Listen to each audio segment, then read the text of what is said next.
טעם רע שהייתה לי, תמיד גאה בפילוסופיה. לא משנה כמה דיברנו על זה שהתיאוריות קשות לגבי הרבה דברים, היא תומכת בפילוסופיה.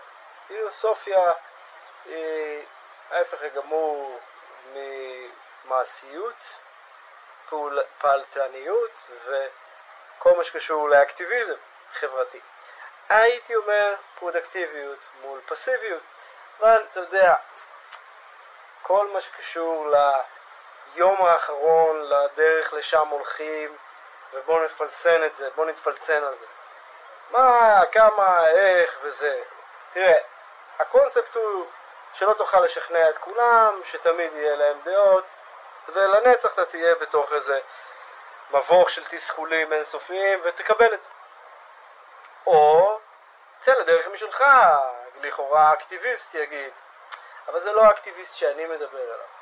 האקטיביסט לא יגיד בוא צא לדרך לבד, תמצא אולי אנשים אחרים, או האחד האחר בוא תשאר עם מה שיש, תתמודד כמו במנזרים, במקדשים האלה וכל השיט הזה.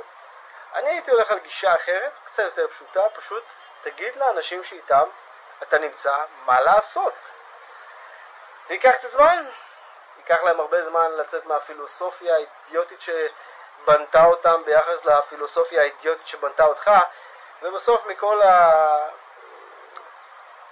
הדרמה הזאת יצא איזה היגיון לדעתי של איזשהו תפקוד כלשהו שאפשר יהיה לעבוד איתו, כי לא ברחת לאיזה אי אחר לחפש אנשים יותר מגניבים ולהוכיח לאלה שהם סתם היו אנשים טיפשים ואתה תאכל אותה בגלל זה, ולא הלכת עם אלה שבחיים לא יקשיבו לך וקיבלת אותם ככה ולמדת לאכול את זה מה שנקרא כמו גדול